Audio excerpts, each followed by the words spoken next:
Bom dia, pessoal, tudo bem? Bem, na aula de hoje, nós vamos continuar lá. Na semana passada a gente começou a fazer juntos, né, na nossa live, os exercícios das aulas 29 e 30, e nós fizemos só o 1 e o 2. Então, na aula de hoje eu vou terminar esses exercícios, então vou fazer a correção deles com vocês, o 3, o 4, o 5 e o 6.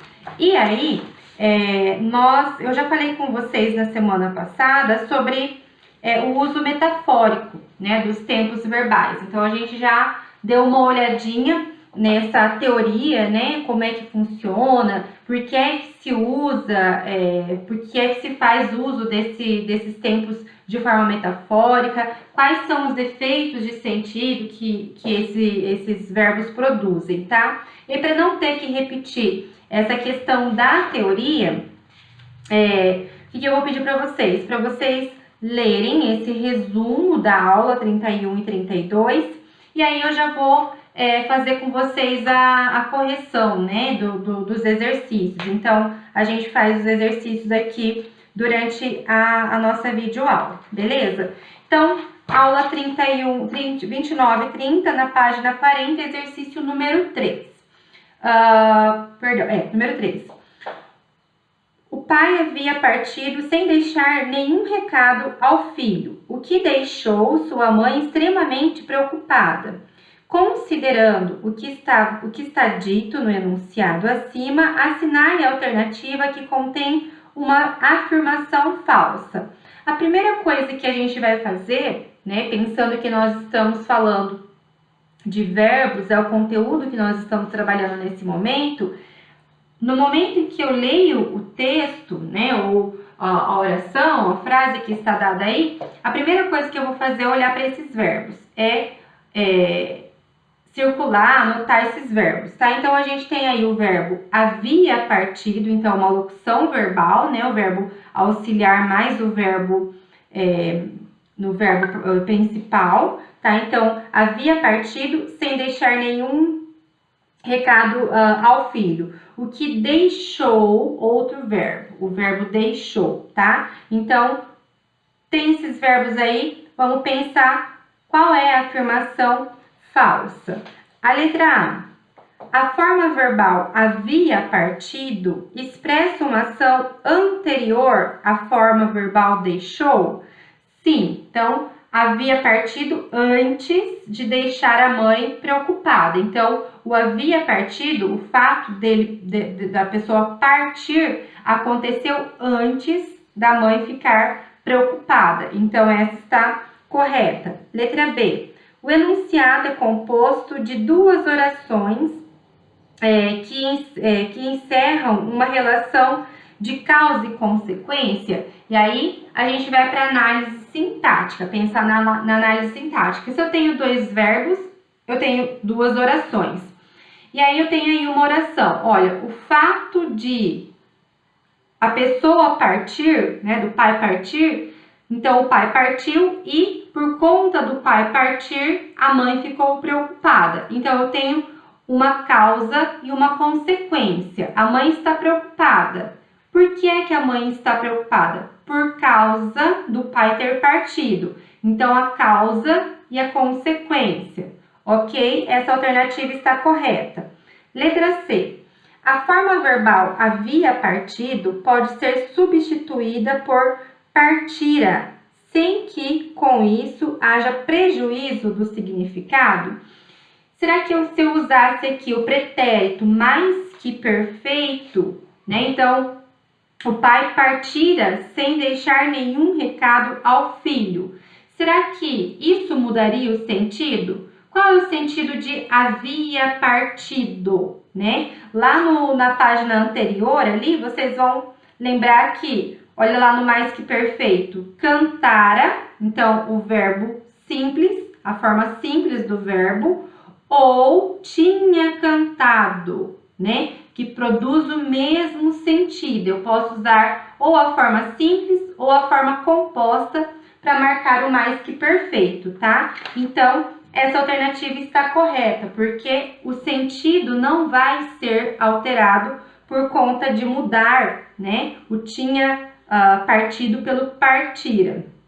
As formas verbais havia partido e deixou expressam ações simultâneas? Não, né? Então, havia partido aconteceu antes do deixou. Então, antes de deixar a pessoa preocupada, o pai havia partido. Não há simultaneidade, as coisas não aconteceram ao mesmo tempo. Primeiro aconteceu a partida, para depois acontecer a preocupação. Então, essa sim está falsa, tá? E vamos ver a letra E, porque é que ela está correta. Já sabemos que ela está correta. Há, no enunciado, uma ambiguidade gerada pela locução sua mãe.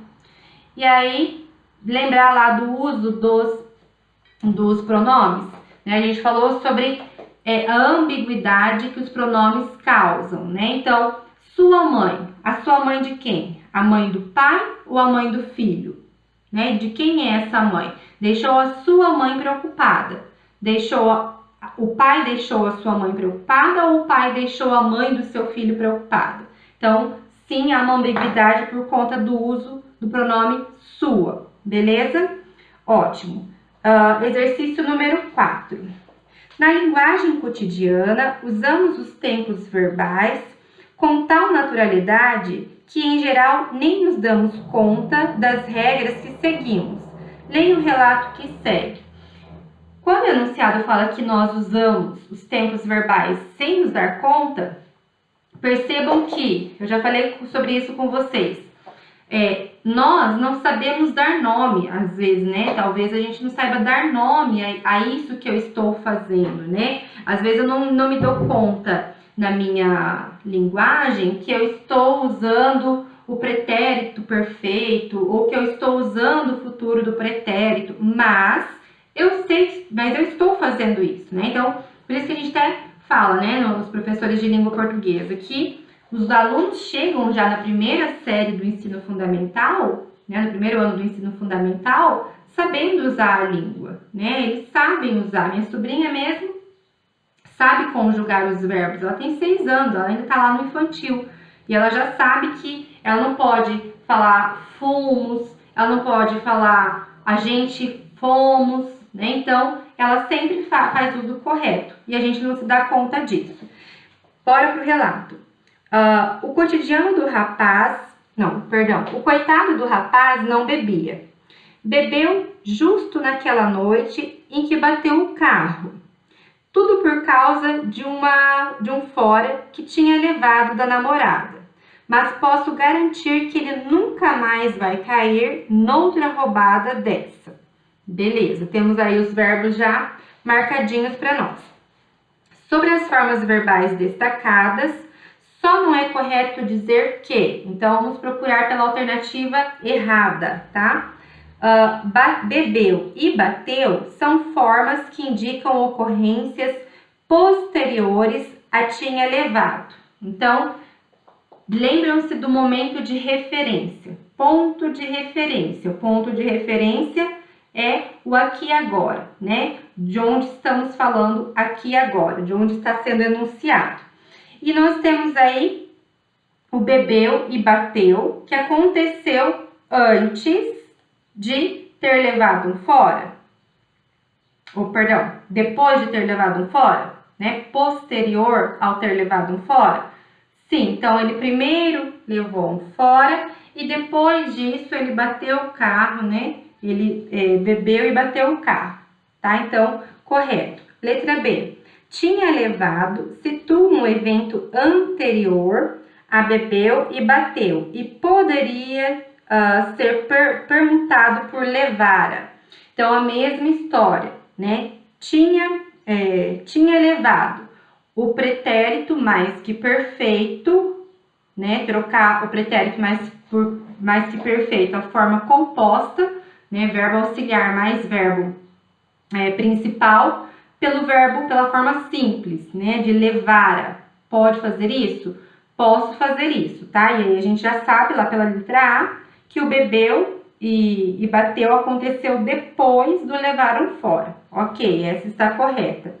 Bebia e bebeu são tempos verbais do pretérito e ambos possuem o mesmo significado. Bebia e bebeu são pretérito. Os dois são pretéritos, os dois estão lá no passado, mas eles não significam a mesma coisa, tá? Então, o bebia, né? Então, é um tempo imperfeito, não sabia quando é que bebia ou quando é que não bebia, e o bebeu é um tempo perfeito, um pretérito perfeito. Então, eles não têm o mesmo sentido, eles não produzem o mesmo sentido aí, tá? Então, essa daqui é a alternativa que está errada, tá? Então, aqui não está correta.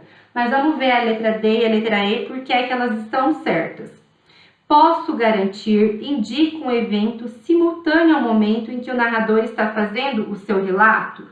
Sim, o tempo de referência. Então, eu estou fazendo esse relato aqui e agora, e o posso, né? Então, eu posso, neste momento, eu posso, presente, garantir. Então, esse posso garantir se refere ao presente desse aqui e agora, dessa simultaneidade no ato da fala, tá? Então, está correto. Letra E. Vai cair indica um evento posterior ao posso garantir e poderia ser substituído por cairá. Primeira coisa, eu posso garantir neste momento, eu posso garantir que ele não vai mais cair nisso. Então, ó, nesse momento, posteriormente, então depois do que eu estou te falando, daqui para frente eu te garanto que ele não vai mais cair nessa roubada. Primeira parte dessa assertiva está correto. E eu posso trocar o vai cair por cairá, né? Então, o vai cair, o futuro do presente, a forma composta do futuro do presente. E o cairá, a forma simples do futuro do presente. Então, sim, eu posso também, beleza? Exercício número 5. Antes de ler o texto, a gente vai ler o enunciado, tá? Porque a gente vai pro texto sabendo o que é que esse enunciado quer, o que é que esse exercício quer de nós. Ao observar-se o uso das formas verbais do parágrafo, pode-se constatar que está correta a afirmativa tal. Então, vamos lá olhar para os verbos. Se a gente está analisando os verbos, vamos olhar para eles, tá? E aí, a própria apostila já destaca para nós aí. Amanhecia em Marte. O céu ainda estava muito escuro. As primeiras luzes do dia davam uma tonalidade de um vermelho forte, tendendo para o roxo. O silêncio era absoluto. De repente, a tranquilidade do planeta foi quebrada por um estalo semelhante ao de uma bombinha de São João, seguido de um som agudo que lembra o de um maçarico. Estavam acionados os jatos retropropulsores que brecaram violentamente uma pequena nave espacial. A peça, produzida na Terra, invadiu a atmosfera do planeta vizinho a 26 mil quilômetros por hora. Paraquedas compridos ajudaram a reduzir sua velocidade para menos de 300 km por hora. Se houvesse marcianos no local, eles descreveriam o objeto voador não identificado como um amontoado de bolas do mesmo tamanho, presas umas às outras. Eram os airbags, os balões de ar feitos de um material muito resistente, igual aos usados agora nos carros para proteger o motorista em um acidente. Eles inflaram ao redor da nave, criando um amortecedor contra o impacto iminente. O OVNI quicou várias vezes antes de parar por completo na superfície poeirenta de Ares Vales, um grande vale próximo à região do Equador.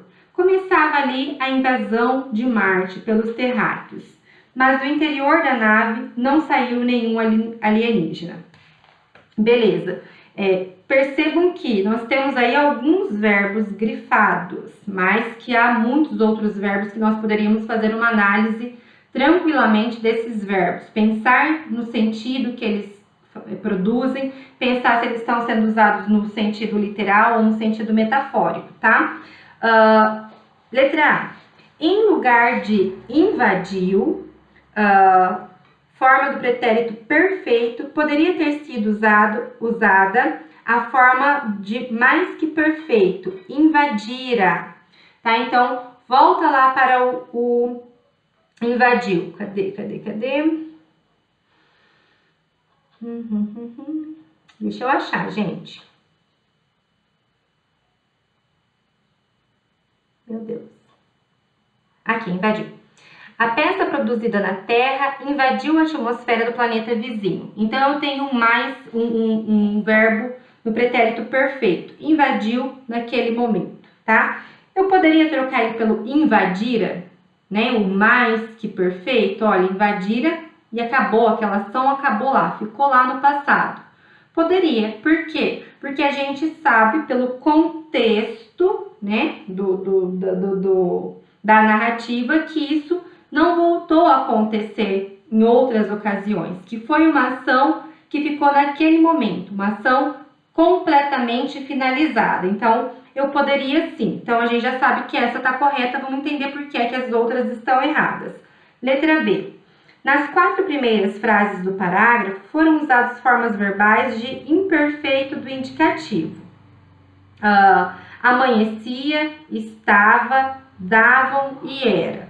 Então, pensar que essa forma do imperfeito não me diz quando é que essa ação aconteceu, se essa ação teve duração longa, duração curta, se ela acabou, se ela não acabou, tá? Para expressar acontecimentos inteiramente passados em relação ao momento em que ocorreu o fato, expresso pela forma foi quebrada. Não, né? Porque a gente acabei de falar para vocês que esse imperfeito, né, o pretérito imperfeito, me dá a ideia de que não se sabe quando isso aconteceu, qual a duração dessa ação. Então, não posso dizer que expressa acontecimentos inteiramente passados. Então, alternativa errada. Letra C. A sequência em que se apresentam os fatos expressos por brecaram, invadiu e ajudaram a reduzir repete no relato a ordem temporal em que tais fatos efetivamente ocorreram na realidade? Não sabemos, tá? Então, brecaram, invadiu e ajudaram a reduzir, estavam acionados os jatos retropropulsores que brecaram violentamente uma pequena nave espacial. A peça produzida na Terra invadiu a atmosfera. Paraquedas comprimidos ajudaram a reduzir sua velocidade. Eu posso dizer que todos esses acontecimentos, né, essas ações, elas têm uma ordem temporal muito bem estabelecida? Não tem, né? Eu não sei se as coisas aconteceram exatamente dessa forma, se isso traduz de fato a realidade como elas aconteceram. A gente sabe que aconteceram, então esses paraquedas brecaram violentamente a nave, que eles ajudaram a nave a parar e que a nave invadiu o planeta, mas a gente não sabe se isso aconteceu nessa ordem, se isso aconteceu realmente dessa forma. Por que a gente não sabe? Porque os verbos não marcam essa exatidão, tá? Então, o tempo verbal que está sendo usado não marca exatidão. Então, não tem como fazer essa afirmação com certeza. Letra D. As formas verbais houvesse e descreveriam dão continuidade à narração dos fatos ocorridos em Marte. Vamos procurar lá. Se houvesse marcianos no local, eles descreveriam o objeto voador. Tá. Eu posso afirmar que dão continuidade à narração? Não. né? Então, olha, caso tivesse algum marciano lá, eles iam contar o que aconteceu, contar o que eles viram. Mas eu não posso dizer que isso vai fazer com que esse acontecimento se prolongue no tempo, né? O acontecimento, o fato da nave invadir aquele planeta, de acontecer isso, pronto, acabou. Foi dado, já acabou, e aí depois alguém contaria isso lá para frente, contaria para outra pessoa, em outra ocasião. Mas o fato de ter alguém lá para contar isso não prolonga essa ação, tá? Então, não posso afirmar isso. Letra E. O último fato que se observou ter ocorrido com a nave em Marte aparece no parágrafo expresso pela forma do pretérito perfeito. Quicou. A OVNI quicou várias vezes antes de parar por completo na superfície poeirenta de Ares Vales. Um grande verão. Bem, eu posso imaginar que essa nave quicou várias vezes e parou. Ok, mas eu posso dizer que esse foi o último fato, né, a última coisa que aconteceu com essa nave? Não, porque eu não sei qual é a continuidade daí. O fato de ter sido usado o verbo quicou no pretérito perfeito não me diz de maneira alguma, não me dá nenhuma indicação de que a nave parou por aí, de que não aconteceu mais nada com essa nave, se ela desmontou, se ela depois saiu rolando, não sei, né? Não dá para saber o que aconteceu com ela. O fato do verbo estar aí no pretérito perfeito não me dá essa certeza, tá? De que esse foi o último fato ocorrido, beleza? Exercício número 6.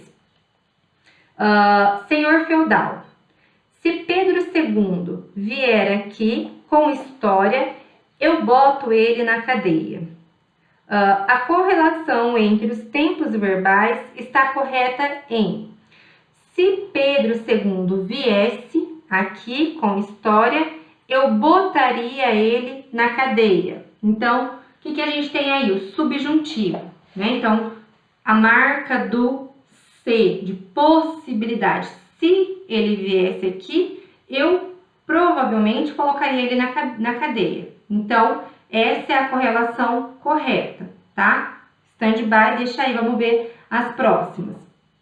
Se Pedro II vem aqui com história, eu botava ele... Não, a gente já sabe que não. O se não permite o vem, né? Se ele vem aqui, né? A gente até fala isso. Ai, se o João me aparece aqui, eu dou um tapa nele, né? Então, olha, se ele me aparece aqui, eu bato nele.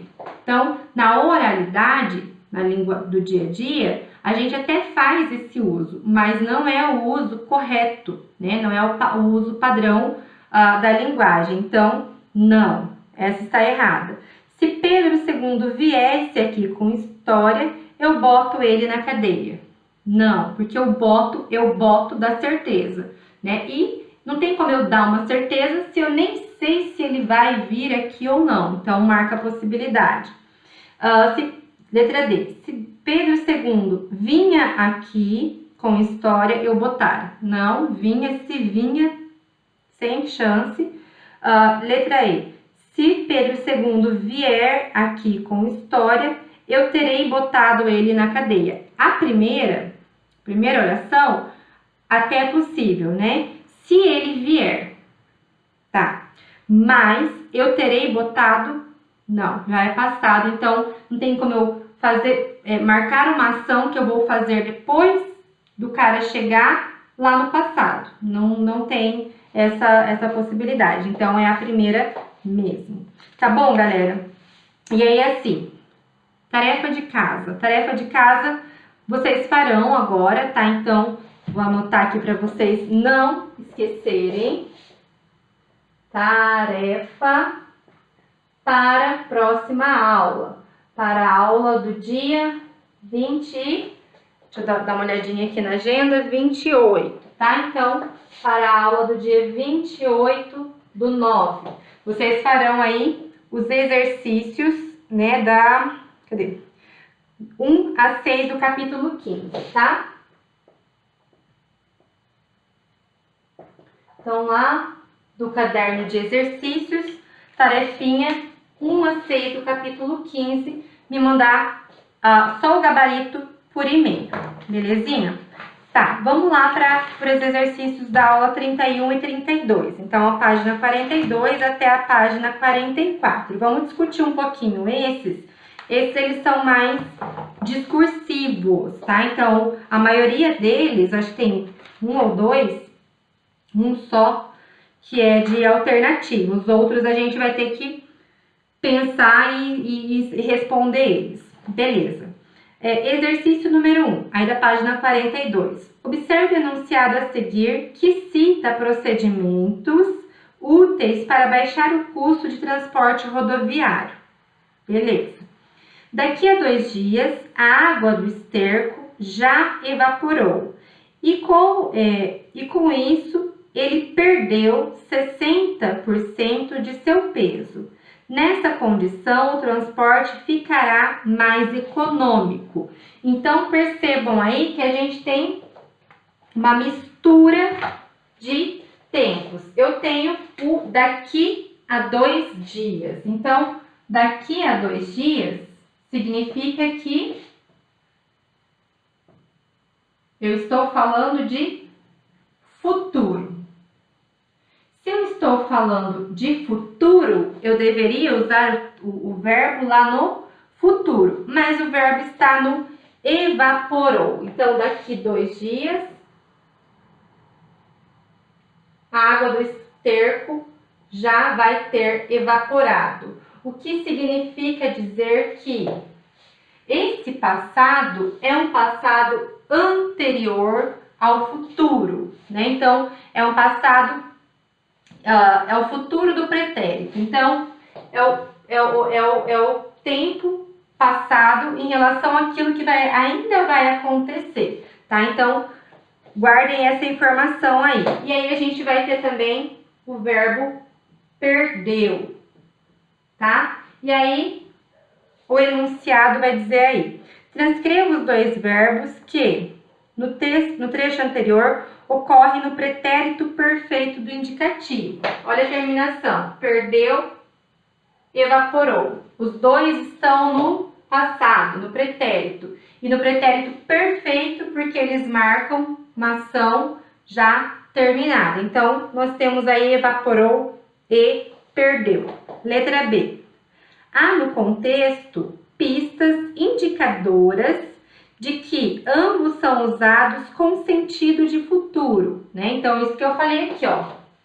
Daqui a 2 dias, isso daqui já vai ter acontecido, tá? Então, quer dizer, embora esteja no passado, isso ainda vai acontecer lá pra frente, tá? Apontando eventos que ainda vão ocorrer.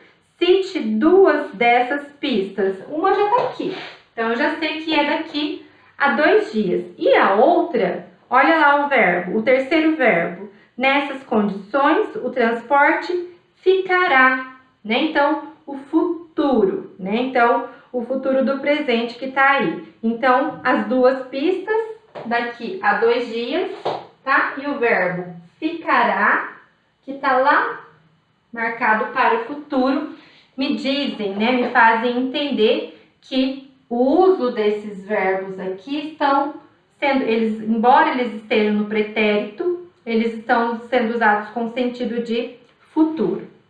Letra C. Reescreva o mesmo enunciado, permutando, né, trocando o pretérito perfeito pelo futuro do indicativo. E explique a diferença do efeito de sentido produzidos. Então, aqui eu vou ter, né, o evaporou, vai ficar evaporará, tá? E o perdeu, perderá, evaporará, isso, tá? Então, as formas verbais, olha lá as terminações, né, de futuro. E aí, qual é o sentido? Como é que isso muda o sentido? E aí, gente, é uma questão de semântica, né? De pura semântica. Porque quando eu digo que uma coisa aconteceu, então, olha, daqui 2 dias a água já evaporou, Isso me produz o sentido de que certamente, de que com certeza isso aconteceu, isso vai acontecer. Então, o pretérito perfeito é uma certeza de que isso vai acontecer. Quando eu uso o evaporará e o perderá, isso perde o sentido de certeza, né? Então, olha, é uma possibilidade, pode ser que isso aconteça, né? Embora o sentido literal não seja esse, né? Quando a gente diz eu irei à sua casa amanhã, eu estou te dando certeza de que amanhã eu vou à sua casa. Quando eu digo perderá peso, faça dieta que você perderá peso, é certeza que isso vai acontecer. Mas dentro desse contexto em que está sendo usado, quando a gente muda para o futuro, isso perde um pouco desse sentido de que com certeza isso vai acontecer, tá? Então, a explicação está aí. O exercício número 2. O exercício número 2 tem 3 textos, né? A gente tem aí uma narração de uma transmissão de um jogo de futebol, temos o trecho de uma canção e temos uma manchete de uma notícia. Eu não vou ler todos os 3 textos, vai ficar muito extenso, tá? Então, a gente vai pensar... Não, eu vou ler sim, porque a gente precisa dos verbos. Então, eu vou ler, tá? Texto número 1. Na marca de 36 minutos do primeiro tempo do jogo, pode abrir o marcador do time de Itapirense. Itapirense. Que nome, né? Marquem os verbos aí, gente. Vão marcando, assinalando, né? Os verbos. A Esportiva precisa da vitória. Tomando posição o camisa 9, Juari. É a batida de pênalti máxima. Faz festa a torcida. Fica no centro do gol o goleiro Kleber. Partiu Juari. Com a bola para a esquerda, tocou, é gol. Gol da Esportiva. E o Mojimirim tem posse de bola agora. Escanteio pela direita, 39 minutos. Juan na cobrança de escanteio para o Mojimirim. Chutou, cruzou, cabeceia. Cabeceia Anderson Conceição. E é gol. Foi aos 39 minutos do primeiro tempo. Juan para a cobrança do lado direito. Subiu, desviou de cabeça e o zagueiro Anderson Conceição, bola para o fundo da rede do goleiro Brás da Itapiriense. Cutucou para o fundo da rede Anderson Conceição, camisa 4. Vocês viram que eu sou ótima narradora. Poderia muito bem narrar um jogo de futebol e dar super certo. A gente tem vários verbos aí, né? Aí vocês vão perceber que nós temos verbos no presente, né? Então, no presente temos verbos no pretérito perfeito, temos verbos no gerúndio, tá? Então, a gente tem 3 tipos de marcação temporal a partir dos verbos nesse texto. Texto 2, cotidiano. Todo dia ela faz tudo sempre igual. Me sacode às 6 horas da manhã, me sorri um sorriso pontual e me beija com a boca de hortelã. E aí a gente tem todos os verbos no presente. Todos os dias ela faz, sacode, sorri, beija. E aí a gente tem 2 questões aí. No texto número 1, por que se usa tempo passado, tempo presente? Gerúndio. Nesse texto, por que se usa sempre o presente, mesmo quando a gente pensa numa simultaneidade, uma coisa que acontece todos os dias? Aconteceu ontem, acontece hoje, vai acontecer amanhã, tá? Então, pensem nessa questão aí. E o texto número 3, presidente visita amanhã a estação Antártica. Então, aquilo que eu falei para vocês da semana passada, desse uso metafórico do verbo. Então, ao invés de presidente visitará amanhã, né, estação, visita. Então, no presente. E aí, lembrar aí, não sei se vocês já tiveram aula de notícia, acredito que não, que é primeiro ano, mas que todas as manchetes de notícia precisam estar com os verbos no presente, tá? Então, uma questão do gênero. O gênero nos pede isso. Enunciado. Nos três textos ocorrem verbos no tempo presente. Entretanto, seu uso descreve as ações de formas diferentes. Compare o uso do presente no texto 1 e 2 e mostre a diferença. Faça o mesmo com o texto 2 e 3 e explique. Tá, então, pensa aí. Vamos deixar os verbos lá do texto número 1, os verbos do passado, de lado, porque nós vamos analisar os verbos do presente. Então, quando eu tenho aqui pode abrir o marcador, o time, a esportiva precisa da vitória, faz festa a torcida, fica no centro do gol o goleiro, Mojimirim tem a posse da bola. Então são os verbos que estão aí, e o é gol. Por que é que esses verbos estão sendo usados no presente? Então, vocês que assistem jogo de futebol, eu assisto bem de vez em quando, mas eu já sei que o narrador está narrando isso, está contando isso para nós, telespectadores, no exato momento em que as coisas acontecem. Então, o uso do presente aqui, nesse texto, marca a simultaneidade do que está acontecendo. Então, quando ele diz faz festa a torcida, nesse momento em que eu estou narrando, que é o meu ponto de referência, nesse momento a torcida está fazendo festa.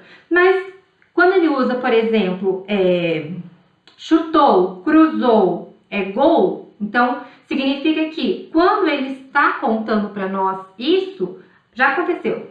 Ele já sabe que já chutou, ele já sabe que já cruzou e já foi o gol. Então, não marca simultaneidade. E os verbos no presente marcam a simultaneidade. Claro que, se nós fôssemos analisar o sentido literal, pensar no sentido literal das aulas 29 e 30, todos os verbos precisariam estar no presente do indicativo, porque todas essas ações acontecem no exato momento da narração, né? Então, uma narrativa de jogo, uma transmissão de jogo precisaria, né, se a gente for levar em consideração a norma culta, a norma padrão, que todos os verbos estejam no presente do indicativo, se a gente for pensar no uso literal deles, tá? Mas não é o caso. Mas a primeira questão é essa daí. Então, por que é que estão sendo usados no presente? Porque acontecem no exato momento em que está acontecendo a narração. Já no texto 2, os verbos são usados no presente também, mas eles não indicam simultaneidade, né? Então, eles não indicam que a mulher, né, está fazendo isso neste momento em que a música está sendo cantada, mas que isso acontece todos os dias. Então, todo dia é presente, né? Então, se todos os dias ele tiver que falar isso, ele sempre vai usar os verbos no presente. Então, uma constância, né? Então, quer dizer, olha, hoje ela faz isso, amanhã ela faz isso, depois de amanhã ela faz isso, depois de amanhã faz isso. Então, se hoje é meu ponto de referência, hoje ela faz tal coisa. Me faz isso, me beija, me sacode, me sorri. Se eu for falar isso amanhã, no momento em que ela me acordar, a mulher me acordar, ela faz isso, ela me beija, ela me sacode, ela me sorri. Né? Então, é um presente constante. Então, essa é a diferença entre o texto 1 e o texto 2. Já no texto 3, o uso do verbo no presente significa que, primeiro, o gênero pede, né? Então, é uma obrigatoriedade do gênero notícia que o verbo da manchete esteja no presente do indicativo. Segundo, ele faz esse uso metafórico para dar a certeza, para produzir esse sentido de certeza, esse efeito de sentido. Olha, ele realmente estará lá, o presidente realmente estará lá amanhã. Então, esse uso do presente é diferente do uso do primeiro texto e é diferente do uso do segundo texto. Então, os efeitos de sentido que o uso desses verbos de forma metafórica faz, produzem também diferentes sentidos, tá? Então, isso que a gente tem que compreender aí com esses usos metafóricos. Beleza, galera? Número 3, vamos lá. Lá no enunciado. No contexto, o verbo enche indica tal coisa. Vamos ler ali, né, para entender onde é que está esse verbo aí. Não era e não podia o pequeno reino lusitano ser uma potência colonizadora à feição da antiga Grécia. O surto marítimo que enche sua história do século XV não resultara do extravasamento de nenhum excesso de população, mas fora apenas provocado por uma burguesia comercial, sedenta de lucros e que não encontrava no reduzido território pátrio satisfação à sua desmedida ambição.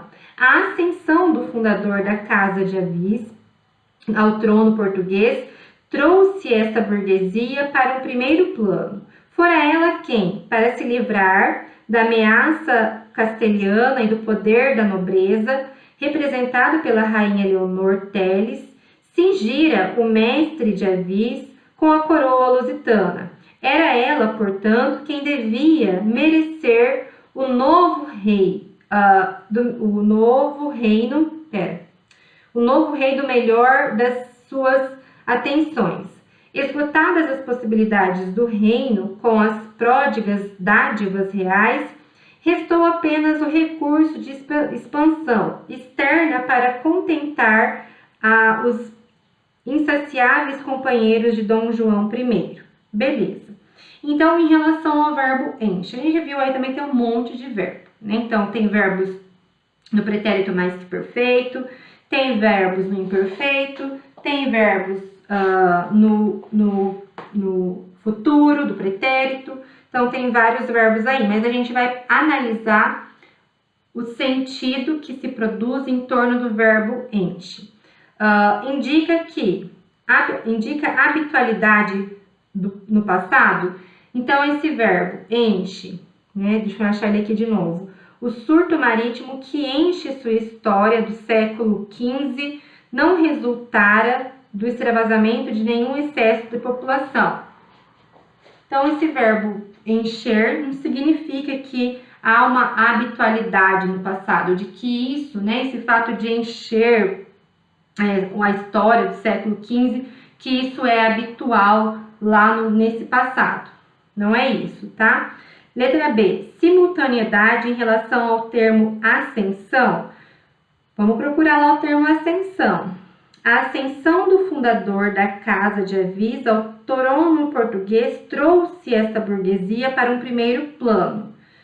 Tá, vamos voltar. O surto marítimo que enche sua história do século XX. Não é simultaneidade, porque o surto marítimo que enche nesse momento do século XV tal coisa. A ascensão aconteceu antes, né? Então, por uma questão de conhecimento histórico, por uma questão de conhecimento linguístico, de contexto aqui do que tá sendo dito, eu sei que a ascensão do fundador da Casa de Avis aconteceu antes desse surto aí da população, tá? Então, não, essa também tá errada. Ideia de atemporalidade.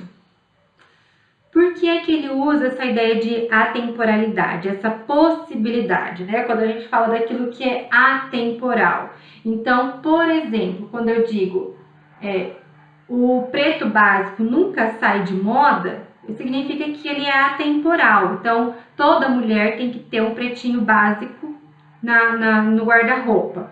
E aí, isso marca a temporalidade. Esse uso do verbo precisa ter, né, no presente, marca que a cor preta, um vestido preto, ele está sempre em uso. Não importa em que ocasião, em que momento da história. Mas nesse caso aqui, o uso do presente, ele não é atemporal. Não está querendo dizer que isso sempre acontece, sempre vai acontecer, não importa o século. encheu lá no século XV. Não é a temporalidade, tá? Presente histórico. Sim, por que é um presente histórico? Porque é um presente daquele momento, lá do século XV. Lá no século XV acontece tal coisa. Então, é um presente histórico. Do mesmo jeito que a gente tem um passado histórico, a gente tem um presente histórico, tá? Então, essa é a alternativa correta. Letra E. Anterioridade temporal em relação ao reino lusitano? Também não, tá? A gente sabe que não tem relação de tempo com a questão de reino lusitano. A gente está falando aí de um pequeno reino, numa era tal, tarará. Então, é um começo de uma narrativa aí, de um possível conto, beleza? Exercício número 4. Leia o excerto observando as diferentes formas verbais. Então, vamos pensar nas diferentes formas verbais que a gente tem aí. Chegou, passado, pretérito perfeito.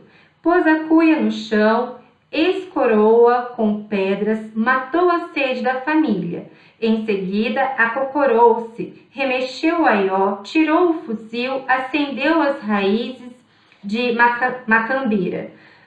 Soprou-as, inchando as bochechas curvadas. Uma labareda tremeu, envolveu-se, tingiu-lhe o rosto queimado, a barba ruiva, os olhos azuis.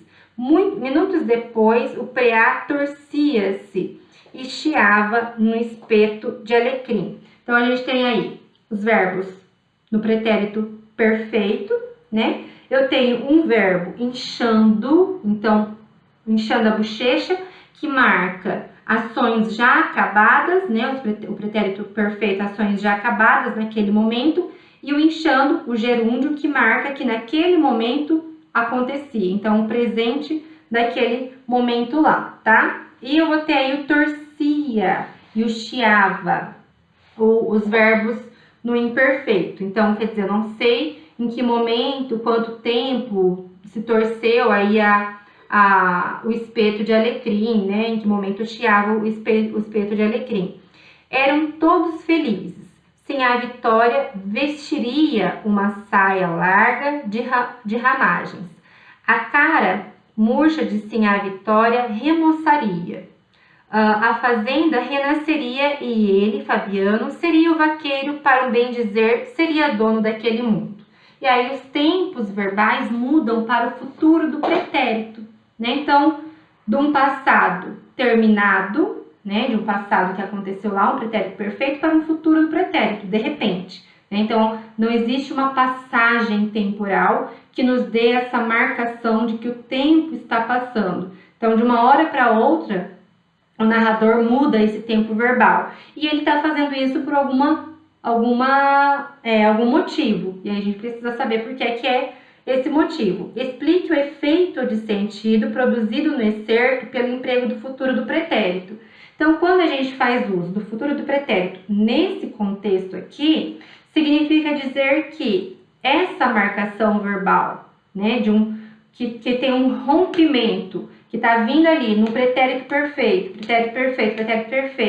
e de repente muda para um futuro do pretérito com uma expectativa, né? Então, quer dizer, olha, aquela vida dele de encher a cuia, de dar de beber, de mexer no fogaréu ali, então aquela vida, né, de sertanejo, que vive ali na seca, e aí, de repente, marca ali que assim, a Vitória vestiria uma saia larga, que ela remoçaria, que o Fabiano seria o dono daquelas terras.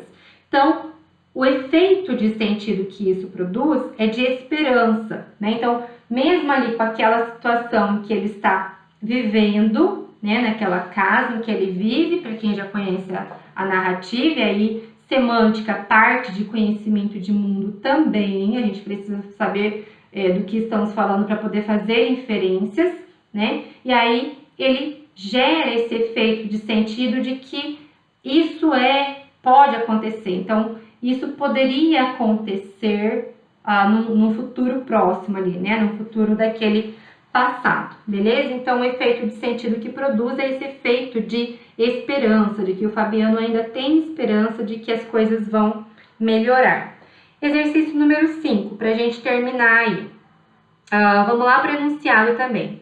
Nos últimos versos do poema, Camões, atendendo à necessidade de ritmo e rima, utiliza-se de variantes alternativas de emprego dos tempos e modos verbais. Com o refinamento de um poeta maior, alcança plena eficácia poética. Levando em consideração esses comentários, letra A. Aponte 2 passagens nos tercetos referidos, nas quais o poeta empregou o pretérito mais que perfeito do indicativo, quando poderia ter se utilizado de forma verbal em outro tempo ou modo. Então, primeiro, pensar que por conta de uma licença poética, por conta da questão, né, da necessidade de manter o ritmo, né, de manter a rima desse poema, o poeta preferiu trocar esse tempo verbal, esse modo verbal, tá? Então ele preferiu trocar o modo verbal para que ele conseguisse manter a rima. Mas se a gente fosse transcrever esse texto em forma de prosa, por exemplo, nós usaríamos os verbos literais, tá? O uso literal dos verbos. Então, ela tá pedindo aí, a alternativa tá pedindo aí quais são os verbos que estão no pretérito mais que perfeito. Olha lá. Então, no finalzinho ali, em cima aí, vendo o triste pastor que com enganos lhe fora assim negada a sua pastora, como se não tivera merecida. Começa a servir outros 7 anos, dizendo, mas servira, se não fora, pera tão longo amor, tão curta a vida. Tá? Então, a gente tem aí o verbo fora, o tivera, o servira e só. Tá? Então, que estão aí no pretérito mais que perfeito. E a letra B, para a gente acabar, para a gente reescrever, né, esses verbos de acordo com o uso cotidiano. Por que ele fala de uso cotidiano? Lembram-se que lá na aula passada eu falei para vocês que o uso do pretérito mais que perfeito, na verdade, ele caiu em desuso, né? Nós não usamos mais. Por exemplo, tivera na casa da minha mãe na hora do almoço, né? Numa outra época nós usaríamos isso. Hoje, o que eu diria? Eu estive na casa da minha mãe, né, na hora do almoço. Então, pensar aí nessa troca, tá? E aí, no uso lá do como se a não tivera merecida. Olha o Czinho ali, né? Então, o Czinho marca o subjuntivo. Então, como se não tivesse merecido, tá? E o outro verbo dizendo, mas servira se não fora, mas serviria se não fosse, tá? Então, de novo, o se, de possibilidade. O se não fosse, então, o subjuntivo, e o serviria, né, do futuro, que é o que marca aí, né? Então, o uso do pretérito mais que perfeito com o sentido de futuro no texto original. E aí, já que tá com sentido de futuro, a gente vai usar o futuro mesmo, futuro do pretérito, tá bom? Então, é isso, gente. E aí, tarefinha dessa daqui também, tá? Então, tarefa aqui, aula 28, para o dia 28/9, exercícios de 1 a 6 do capítulo 15, e esse daqui, tá? Dos exercícios 25 a 30 e 25 a 30 também do capítulo 15. Beleza, gente? Então, esses exercícios aqui, ó, capítulo 15, exercício de 1 a 6 e depois de 25 a 30, capítulo 15 do caderno de exercícios. Isso vocês vão me entregar por e-mail na semana que vem, dia 28/9, tá? Pra gente corrigir, beleza? É isso, qualquer dúvida, por favor, entre em contato comigo, me mandem um WhatsApp. Boa semana e até mais!